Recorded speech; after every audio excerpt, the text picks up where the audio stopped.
मैं अपने YouTube channel पे आप सभी का स्वागत करता हूँ। आज हम बात करते हैं शिखर सम्मेलन के बारे में। शिखर सम्मेलन होता क्या है? तो पहले इसको देखिए। विभिन्न प्रकार के या विभिन्न देशों के राष्ट्र प्रमुखों या फिर उनके सरकारों द्वारा पूर्व नियोजित कार्यक्रम जो पूरी तरीके से मीडिया के सामने हो और सुरक्षा के सामने हो, उसको शिखर सम्मेलन कहा जाता है। एक बार और आपको बता दूं, विभिन्न प्रकार के देशों के राष्ट्र प्रमुखों तथा उनकी सरकारों द्वारा पूर्व नियोजित कार्यक्रम जो पूरी तरीके से मीडिया और सुरक्षा के सामने हो, उसको शिखर सम्मेलन कहा जाता है। शिखर सम्मेलन कई प्रकार के होते हैं। आपने G4 के बारे में सुना होगा। अगर आपको G4 के बारे में पता नहीं है तो आप सोचते हो कि ये G4 होता क्या है, तो हम आपको बताते हैं। G4 का मतलब होता है ग्रुप 4। ये ग्रुप G4 नाम से समिट आयोजित की जाती है। ये 4 देश मिलकर इसका आयोजन करते हैं, जिसमें भारत, जापान, जर्मनी और ब्राजील, इन 4 देशों के जो राष्ट्र प्रमुख हैं वो इसमें भाग लेते हैं। इसकी स्थापना G4 की स्थापना 2005 में की गई थी और इस G4 का मेन उद्देश्य है, जैसे आपको पता होगा, यूनाइटेड नेशन के सिक्योरिटी काउंसिल यानी कि सुरक्षा परिषद में 5 परमानेंट मेंबर हैं जिनके पास एक विशेष प्रकार की पावर, वीटो पावर है। तो ये चारों देश एक समिट करके इस बात पे चर्चा करते हैं कि किस तरह से हम लोगों को उस यूएन के सिक्योरिटी काउंसिल के परमानेंट जो मेंबरशिप है वो कैसे मिले और उनको वीटो पावर कैसे मिले। तो इसी पे चर्चा होती है। ये पर ईयर आयोजित किया जाता है और बारी बारी से पर देशों में, जैसे एक बार ये भारत में हुआ, अगली बार जापान में, फिर जर्मनी और फिर ब्राजील में, यानी कि एक साल गैप करके और अलग अलग जगहों पे ये आयोजित की जाती है।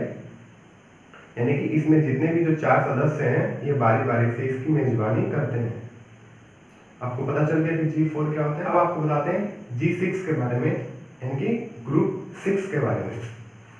ग्रुप 6 की स्थापना 15 नवंबर 1975 को हुई थी। इस ग्रुप में जो डेवलप्ड कंट्रीज हैं, जो अति विकसित देश हैं, वो भाग लेते हैं। इसमें 2 चीज याद रखिए, एग्जाम में अक्सर पूछता है कि G6 की स्थापना कब हुई थी? 15 नवंबर 1975 को। इसमें भाग लेने वाले देश कैसे होते हैं? तो वो अति विकसित देश होते हैं जो इसमें भाग लेते हैं। तो इसकी जो स्थापना जब हुई थी 1975 में, तो उस समय इसके पास 6 मेंबर थे, यानी कि उसमें 6 सदस्य थे, इसलिए इसका नाम रखा गया था G6। इसमें कौन कौन से देश हैं? तो United state of America, USA, Britain, Germany, France, Italy और जापान। इस समिट का जो आयोजन होता है वो भी एनुअली होता है, यानी कि वार्षिक इसका भी आयोजन होता है और बारी बारी से ये जो देश होते हैं इसको अपने आप आयोजित करते हैं। इसमें भी जो देश के प्रधानमंत्री या फिर वहाँ की जो सरकार होती है, जो राष्ट्राध्यक्ष होते हैं, जो राष्ट्र प्रमुख होते हैं, वो इसमें भाग लेते हैं। G6 का जो समिट होता है, इसका उद्देश्य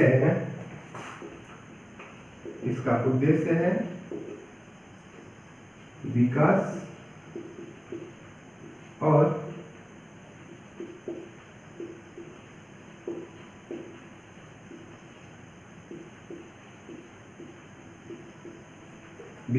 अर्थव्यवस्था में गति देना। ये जो G6 की जो समिट होती है, जो बैठक होती है, उसमें ये जो मेंबर हैं ये चर्चा करते हैं कि इनके देश का विकास और जो इकोनॉमी है वो कैसे डेवलप हो, इसके बारे में बात करते हैं। इसमें देखिए 1975 में ये था G 6, क्योंकि उस समय इसमें सिर्फ 6 सदस्य थे। उसके बाद से इसको एक्सपेंड किया गया 1976 में, इसमें कनाडा ऐड हो गया था। ये कनाडा ऐड हो गया था 1976 में। एक बार और ध्यान दीजिए, 1975 में G6 की शुरुआत की गई थी। एक साल के बाद 1976 में इसमें कनाडा ऐड हो गया, तो यही G6 यहाँ पे G7 बन गया था। यही G6 G7 बन गया था 1976 में, जब इसमें कनाडा ऐड हुआ था। फिर आगे वाली बैठक में, आने वाली बैठकों में चर्चा की गई, तो फिर इसको और एक्सपेंड किया गया 1998 में। इसमें ऐड हो गया था रूस। 1998 में इसमें रूस ऐड हो गया, तो यही G7 अब यहाँ पे G8 बन गया। G7 G8 बन गया। यहाँ पे ध्यान दीजिए, स्टार्ट हुआ था जो G6 से 1975 में। इसमें USA, Britain, Germany, France, Italy और जापान थे। 1976 में इसमें कनाडा ऐड हो गया, और फिर 1998 में रूस भी इसमें ऐड हो गया। कुछ बैठकों के बाद से रूस इसमें शामिल तो हो गया था, बट 2014 में जो रूस था वो अपना ही इसका भाग, यानी कि रूस का एक भाग था क्रीमिया, जो बहुत पहले रूस का हिस्सा था, वो रूस ने यूक्रेन को दे रखा था। तो 2014 में रूस ने क्रीमिया पे आक्रमण करके और क्रीमिया को अपने कब्जे में ले लिया। 2014 में 2014 में रूस ने क्रीमिया पे आक्रमण करके और यूक्रेन से क्रीमिया को वापस ले लिया, जिसके मद्देनजर, जिसको देखते हुए जो इसके और सदस्य थे वो रूस को 2014 में इस G8 की सीरीज से बाहर कर दिए। यानी कि जो रूस था यहाँ पे हट गया और फिर ये G7 का रूप ले लिया। एक चीज याद रखिए, फिर रूस जो 1998 में G7 में ऐड होकर के G8 बना था, लेकिन 2014 में रूस यूक्रेन के एक प्रांत क्रीमिया पर आक्रमण करके उस पर कब्जा कर लिया। तो जो अन्य सदस्य थे उसके, इसका विरोध उन्होंने किया कि ये गलत तरीके से आक्रमण करके कब्जा किए हैं, तो हम लोग इनको अपने ग्रुप में नहीं रखेंगे। सो इस समिट से, इस बैठक से, इस ग्रुप से उनको बाहर कर दिया गया। तो फिर ये जो G8 ग्रुप था वो बाद में G7 बन गया, और अभी तक G7 ही है। अब रूस इसमें ऐड होना चाहता है, इसमें जुड़ना चाहता है, तो बाकी लोग उसका विरोध कर देते हैं। आपके मन में एक चीज ये भी आ रही होगी कि इस G6 की बैठक में अति विकसित देश थे, तो अति विकसित देशों में चाइना भी आता है। चाइना तो सेकेंड इकोनॉमिक कंट्री है पूरे विश्व की, जो उसकी अर्थव्यवस्था वो दूसरे नंबर पे है, फिर भी इस समिट में वो शामिल नहीं है। तो क्यों नहीं है, इस पे विचार कीजिए। क्योंकि वहां का जो इकोनॉमी है वो तो ऐसे दिखता है कि वो पूरे विश्व में दूसरे स्थान पे है, लेकिन चाइना की जो जनसंख्या है वो भी बहुत ज्यादा है। तो अगर हम प्रति जो व्यक्ति है उसका इनकम अगर कैलकुलेट करते हैं, चाइना के लोगों का जो प्रति व्यक्ति आय की अगर हम गणना करें, तो वो गणना इन देशों के प्रति व्यक्ति के आय की गणना से क्या हो जाता है, कम हो जाता है।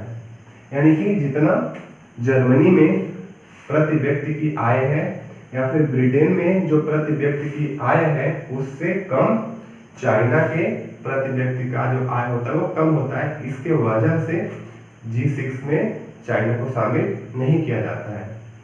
यही रीजन है कि पूरे विश्व में अर्थव्यवस्था के मामले में दूसरे स्थान पर रहने के बावजूद भी चाइना G6 का हिस्सा नहीं है, क्योंकि जो चाइना की जनसंख्या है ज्यादा है, और चाइना के पर व्यक्ति का जो आय है वो अन्य देशों के व्यक्तियों के आय से कम होता है।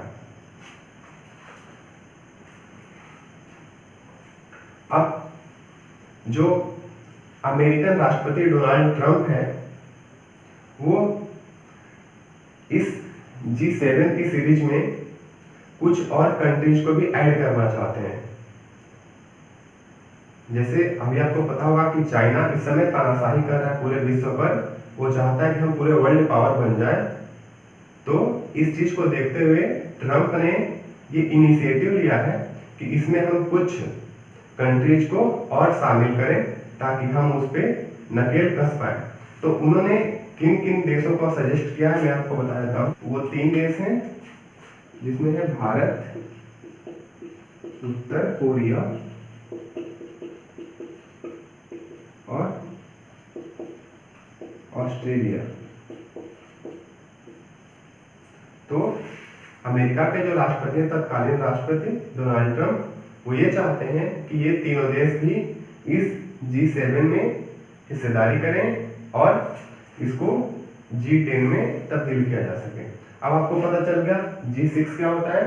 G6 1975 में बना था। इसमें उस समय 6 मेंबर हुआ करते थे। फिर जब इसको एक्सपेंड कर दिया गया तो 1976 में 1976 में एक इसमें देश और जुड़ा, कनाडा। उसके बाद ये G7 बन गया। तो G6 के बाद G7 आपको पता चल गया। G7 के बाद से 1998 में 1998 में इसमें रूस भी जुड़ा था, जो 2014 में बाहर हो गया। तो फिर G8 G7 में चेंज हो गया। अब जो अमेरिकन राष्ट्रपति है उसमें 3 देशों को और जोड़ना चाहते हैं। तो अगर 3 देश इसमें जुड़ जाते हैं भविष्य में तो ये G7 G10 में बदल जाएगा। अब आपको G4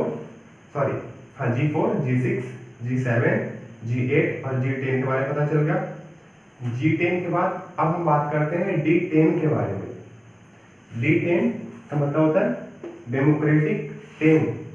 ये भी एक शिखर सम्मेलन का हिस्सा है, जिसका मतलब जो ये बिल्कुल G से G10 से बिल्कुल अलग है। D10 हालांकि जितने मेंबर उसमें थे उतने ही मेंबर इसमें हैं। इसमें भारत ऑलरेडी इंक्लूड है। तो इसका जो उद्देश्य है D10 बनाने का, D10 बना था इंग्लैंड में और उसका मेन उद्देश्य ये है कि जो चीन की तानाशाही है पूरे विश्व में और उसने जो 5G का एक्सपेरिमेंट करना स्टार्ट किया है उसको रोकना। क्योंकि 5G का एक्सपेरिमेंट अगर चाइना करता है पहले, अगर उसके लिए इनिशिएटिव वो लेता है तो वो पूरे विश्व में अपने 5G के द्वारा जासूसी कर सकता है। अब पूरे 5G के द्वारा वो कैसे जासूसी कर सकता है मैं इसके बारे में आपको बताता हूँ। आपने 4G तो सुना है। 4G के बाद जब 5G अगर लॉन्च हुआ तो 5G एक ऐसा टेक्नोलॉजी है जो मतलब अगर हमारे सेल फोन में 4G का भी सेल टावर पकड़ रहा है, जब वो 5G हो जाएगा तो हम अपने फ़ोन को कहाँ यूज करते हैं, कहाँ ले जाते हैं, कहाँ रखते हैं, हम अपने फ़ोन को कैसे रखे हैं, ऊपर रखे हैं कि नीचे की तरफ रखे हैं, कितने डिग्री पे वो झुका हुआ है, सब कुछ पता चल जाएगा। तो वो क्या कर सकता है चाइना इस टेक्नोलॉजी के द्वारा, इसलिए वो जल्दी जल्दी इसका प्रयोग कर रहा है ताकि वो जल्दी से इस चीज़ को लॉन्च कर दे और हद तक वो सफल भी रहा है। तो इंग्लैंड में जो ये संस्था बना D10, इसका उद्देश्य यही था कि हम लोग कैसे भी उसको इस चीज़ को करने से रोकें। D10 के बारे में आपको पता चल गया। अब मैं आपको 5G के बारे में कुछ बताता हूँ। 5G जो है अभी तक का मानव जाति का सबसे बड़ा खोज है। इतना बड़ा खोज आज तक किसी ने नहीं किया था। दूसरी चीज कि इसके जो टावर होते हैं वो अन्य टावरों से, जैसे जो 2G 4G 3G के जो टावर्स होते हैं उससे बिल्कुल अलग है, क्योंकि इनकी जो हाइट होती है उतनी बड़ी नहीं होगी, लेकिन इसके जो मशीन्स लगे होते हैं वो बिल्कुल अलग प्रकार के होते हैं। इसकी खासियत एक और है कि जो 5G के टावर होंगे वो हर 100 मीटर पे होंगे, जो एक्चुअली इसकी फ्रीक्वेंसी जो होती है कम होगी, क्योंकि इसको बहुत ज़्यादा इसमें फंक्शन दिया है, बहुत सा ये वर्क करेगा, इसलिए पर 100 मीटर पे एक एक टावर इसका लगाना कंपलसरी है। उसके बाद ये हर एक आदमी पे, जितने लोगों के पास 5G है सब पे ये नजर रख सकता है, सबकी जासूसी ये कर सकता है। अभी तक पूरे वर्ल्ड में जो 5G के सेल हैं या 5G का टेक्नोलॉजी है वो सिर्फ 3 कंपनी बनाती है। एक फिनलैंड की कंपनी नोकिया, दूसरी है एरिक्सन और तीसरी है चाइना की मशहूर कंपनी हुआवे। तो 5G तीनों तो बनाती है, लेकिन जो नोकिया और एरिक्सन का जो टेक्नोलॉजी वो बहुत ही कॉस्टली होता है, बहुत ही महंगा पड़ता है। और चाइना को पता है कि बहुत सस्ता सामान बनाने के लिए मशहूर है, तो हुआवे बहुत ही सस्ता पड़ता है, जिसलिए इसके वजह से इसका जो एक्सपेंड है, इसका जो प्रसार है बहुत तेजी से हो रहा है और इन दोनों का बहुत ही कम। तो आजकल जानते ही हैं कि पूरा विश्व जो है कोरोना महामारी से गुजर रहा है, तो इसमें जो भारत है, भारत सरकार या फिर भारत की जो टेलीकॉम कंपनीज है, उसको इस पर विचार करना चाहिए कि हम भी 5G के बारे में कुछ सोचें और इसको कर सकें, क्योंकि चाइना जो है इसके वजह से बहुत आगे निकल जाएगा और इसको रोकना बहुत ही मुश्किल हो जाएगा आने वाले समय में। तो और ये चीज को भारत कैसे कर सकता है, तो मैं आपको बता रहा हूँ। भारत में बहुत सारे टेलीकॉम कंपनियां हैं, लेकिन उसमें से जैसे BSNL था, BSNL तो कहीं की रही नहीं। उसके बाद एक वोडाफोन है, तो वोडाफोन की हालत आप जानते हैं। वोडाफोन बिल्कुल विकलांग टाइप का हो गया है, क्योंकि वोडाफोन को बैसाखी की जरूरत पड़ रही है, उसको सहारे की जरूरत पड़ रही है। उसने क्या किया, आपको पता है कि आइडिया से उसने टाई अप कर लिया। तो वोडाफोन तो नहीं बना पाएगा, क्योंकि उसकी चांसेस कम लगती है, क्योंकि उसके पास ना टेक्नोलॉजी है और ना ही उसकी जो इकोनॉमिक कंडीशन है वो अच्छी है। दूसरी हो जाएगी एयरटेल। एयरटेल की हैसियत नहीं है 5G बनाने की, क्योंकि एयरटेल तो अभी पूरे इंडिया में हर जगह 4G नहीं दे पाया, तो 5G के बारे में तो उसका सोचना भी मुश्किल है। लेकिन जो तीसरी कंपनी है, सबसे बड़ी कंपनी जियो 5G लॉन्च कर सकती है, क्योंकि जियो के पास जो इकोनॉमी, जो फाइनेंशियल कंडीशन है बहुत ही अच्छा है। तो जियो अगर चाहे और इंडियन गवर्नमेंट अगर चाहे तो वो नोकिया से और एरिक्सन से टेक्नोलॉजी मंगा करके या फिर उनको इंडिया में जगह दे करके जो लेबर लॉ है उसमें थोड़ी सी फ्लेक्सिबिलिटी ला करके इस चीज को हम इंडिया में कर सकते हैं। और अगर भारत में ये लॉन्च हो जाता है तो ये पूरे विश्व के लिए बहुत ही अच्छा रहेगा और हम चाइना को उस जगह से घेर सकते हैं और भारत में बहुत ही इसका क्रेज बढ़ जाएगा, यहाँ तक कि पूरे विश्व में बढ़ जाएगा और इसके थ्रू हम लोग बहुत ही अच्छा, चाहे रोजगार की दृष्टि से हो या फिर फाइनेंशियली हो, हम पूरी तरीके से मजबूत हो जाएंगे। अब आइए बात करते हैं G20 की। तो G20 मतलब ग्रुप 20, इसका जो स्थापना हुआ था 26 सितंबर 1999 को हुआ था। इसका जो उद्देश्य था वो औद्योगिक और विकास की परियोजनाओं को वैश्विक मंच पे यानी कि वैश्विक पटल पे लाना, यही इसका मेन उद्देश्य था। इसमें ये 20 सदस्य हैं, अर्जेंटीना, ऑस्ट्रेलिया, ब्राजील, कनाडा, चीन, यूरोपीय संघ, France, Germany, Bharat, Indonesia, Italy, Japan, Mexico, रूस, सऊदी अरब, दक्षिण अफ्रीका, तुर्की, संयुक्त राज्य अमेरिका, स्पेन।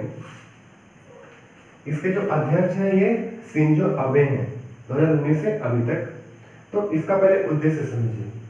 इसका उद्देश्य क्या है, जो जैसे भारत की जो विकास की परियोजनाएं हैं, इनकी जो इकोनॉमिक कंडीशन है, इनके यहाँ इंडस्ट्री की, उद्योग की, औद्योगिकी की क्या हालत है, तो ये अपना प्रस्तुत करेंगे और इस तरह से जितने भी इसमें के देश हैं, जितने भी सदस्य हैं, सब अपनी बातें रखेंगे और मीटिंग के बाद उसमें चर्चा करने के बाद कुछ बताया जाएगा, कुछ गाइडलाइंस जारी की जाएगी जिसके तहत सारे लोग काम करते हैं।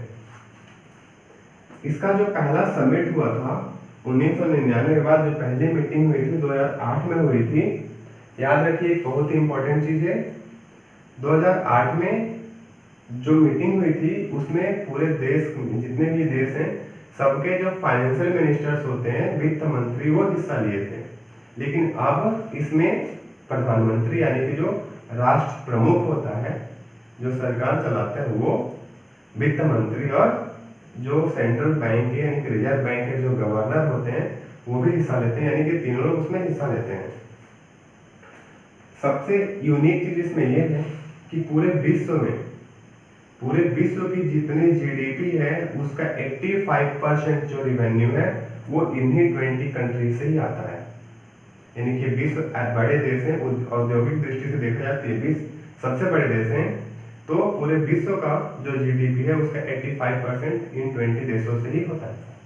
उसके बाद जो पूरे विश्व का जो व्यापार है, पूरे विश्व के व्यापार का 70% जो हिस्सा है वो इन 20 देशों का ही है, बाकी 30% में और देश है।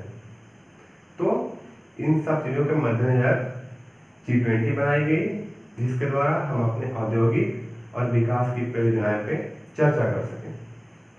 हमें उम्मीद है कि आपको शिखर सम्मेलन और कितने प्रकार के शिखर सम्मेलन होते हैं, कौन कौन से समिट्स आयोजित की जाती हैं इंटरनेशनल लेवल पे, मैंने आपको बताया। और उम्मीद है कि आप सभी लोग इसको अच्छे से समझ गए होंगे। और यदि इसमें कुछ समझ में नहीं आया हो तो आप उसको कमेंट करके हमको बताएंगे। और मैं आपसे एक स्पेशली हम्बल रिक्वेस्ट करना चाहता हूँ कि अगर आप जीएस पढ़ रहे हैं, कोई भी प्रिपरेशन करना चाहते हैं, करते हैं, तो आप हमें कोई टॉपिक बताइए जिस पे हम वीडियो बनाएं और उसको आप देखें, अच्छा लगे